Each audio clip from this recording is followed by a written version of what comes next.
Bonjour et bienvenue encore une fois dans cette série consacrée au scanner tomographique. Dans les deux premières vidéos, nous avons abordé l'anatomie du scanner. Dans cette vidéo, je vais vous expliquer comment fonctionne le tube et le générateur à rayons X. Le principe est presque le même pour tous les équipements d'imagerie à rayons X. Donc restez jusqu'à la fin, cela va m'aider pour le référencement de la vidéo sur YouTube. Et par la même occasion, je vous invite à la liker, commenter et partager au maximum, cela m'encourage à mettre d'autres vidéos.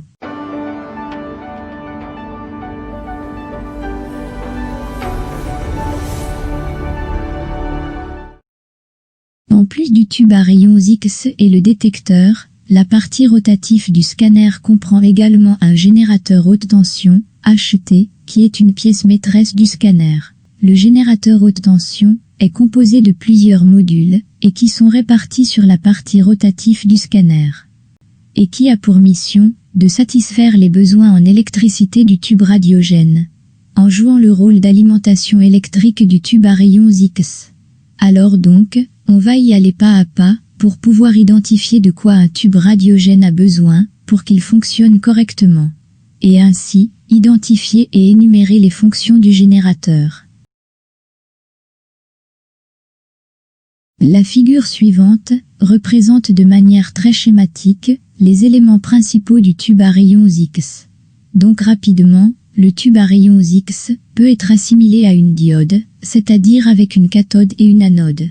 Ces deux électrodes étant enfermées dans une enveloppe sous vide poussé, qui permet de réaliser l'isolement électrique entre ces deux électrodes. L'ensemble est enfermé dans une gaine remplie d'un liquide de refroidissement, qui circule dans l'espace entre l'enveloppe et les parois internes de la gaine. La cathode, ou le filament, produit un faisceau d'électrons, et l'anode reçoit ces électrons sur une petite surface, qui constitue un foyer, à partir duquel sont émis les rayons X. L'anode est généralement tournante, montée à l'extrémité d'un rotor. Ce rotor coopère avec un stator disposé à l'extérieur de l'enveloppe. L'ensemble constitue un moteur électrique triphasé, qui a pour but de faire tourner l'anode à une très grande vitesse. Comme dans les lampes dotées d'un filament à incandescence, afin de libérer des électrons, il faut chauffer le filament de la cathode, pour cela un courant électrique est nécessaire.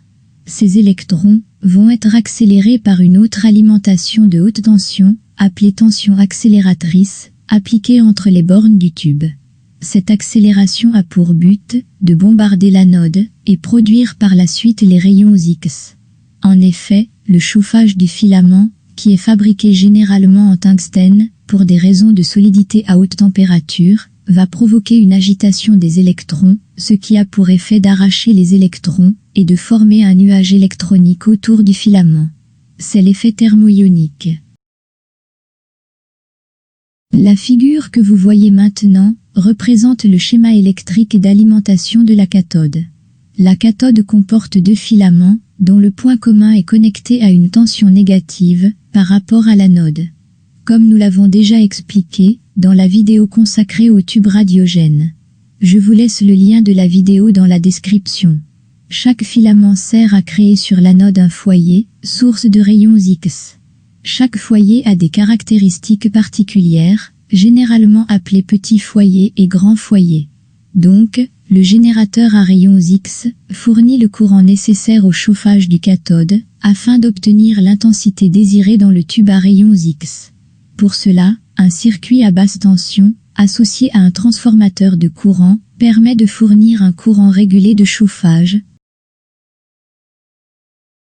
À ce stade, on peut dire que la première mission du générateur à rayons X est d'assurer le chauffage filament en fournissant un courant régulé, d'intensité varie selon le besoin en Rx. L'intensité du courant appliqué détermine le nombre d'électrons qui seront arrachés à la cathode, et par là même le débit du rayonnement émis. Seul le flux augmente lors de l'augmentation de l'intensité du courant. L'accélération des électrons vers l'anode génératrice des rayons X. Une fois le filament chauffé par un courant électrique, il sera prêt à émettre des électrons, par effet thermoionique.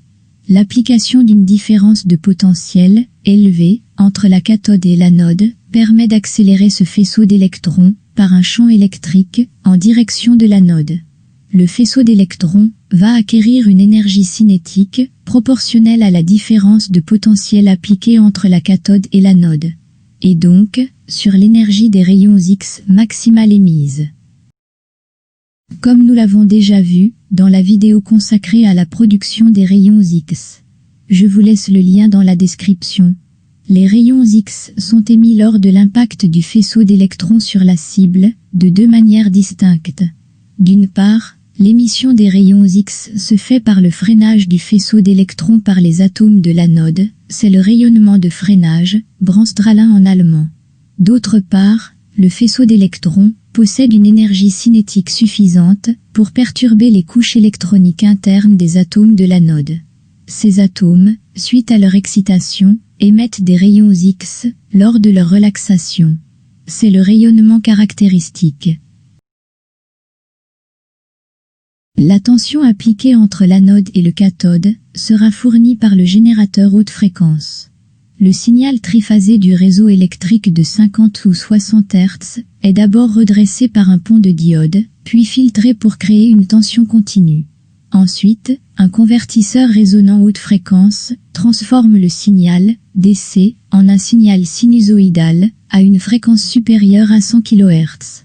Ce signal haute fréquence alimente ensuite un transformateur haute tension.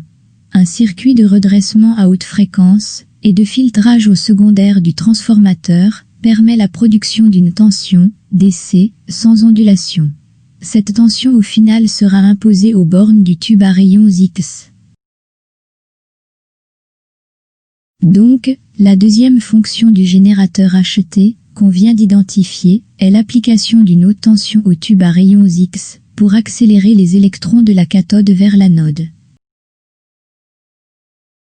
La fonction rotation de l'anode.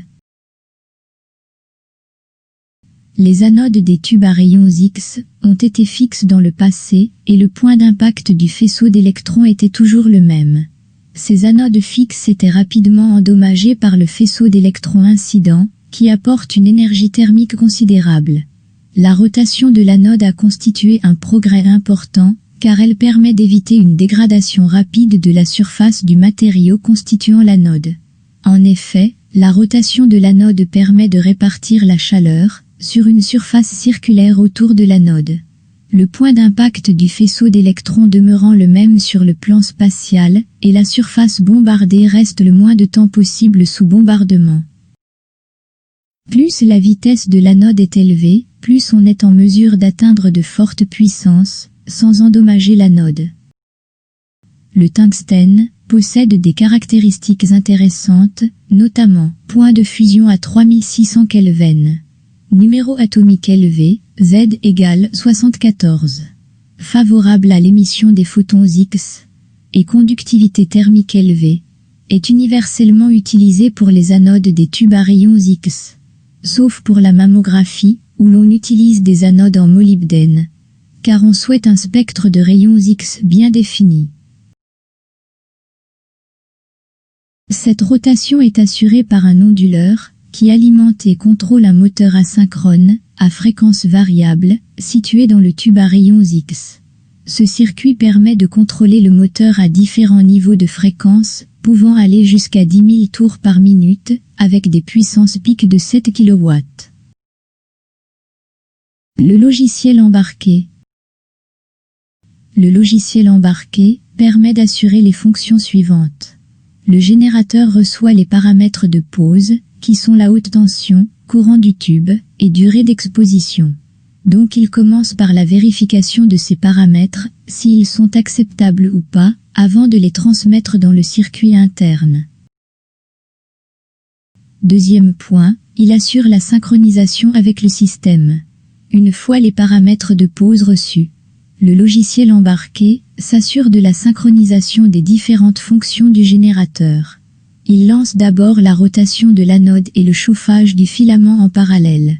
Lorsque ces deux fonctions sont prêtes, il envoie une notification au système pour le lancement de la pause, et il reste en attente du signal de déclenchement, avant de lancer la pause, avec la fonction haute tension. La troisième fonction du logiciel, c'est qu'il assure aussi la gestion de l'émissivité du tube. C'est-à-dire que, durant la pause, le logiciel embarqué mesure le courant du tube toutes les millisecondes, afin de le réguler à sa valeur souhaitée, en contrôlant le courant de chauffage du filament. Et la dernière fonction du logiciel embarqué est la gestion des erreurs, le diagnostic des pannes, le suivi des données et la mise à jour du logiciel.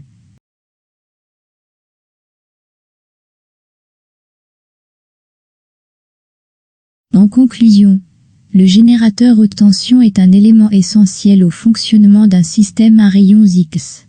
Son fonctionnement est associé à celui du tube radiogène, pour permettre la génération et le contrôle des rayons X, reçus par le patient. Donc, non seulement au niveau du scanner, mais dans un système à rayons X en général, le générateur haute tension joue le rôle d'alimentation électrique du tube à rayons X.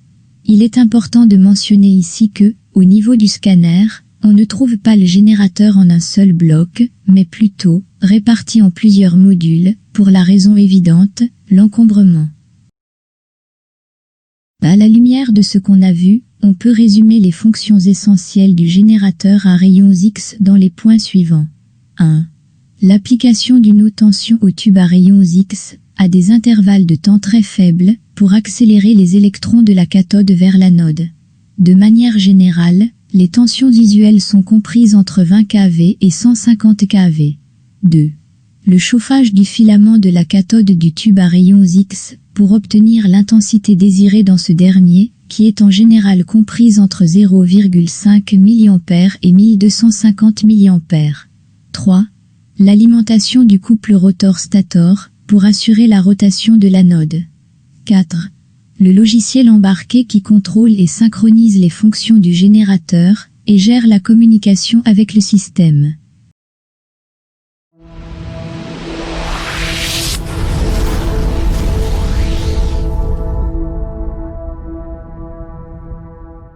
Voilà, on arrive à la fin de la vidéo. Si vous avez aimé, n'hésitez pas à mettre un pouce bleu, et aussi à la partager, cela m'encourage à mettre plus de vidéos.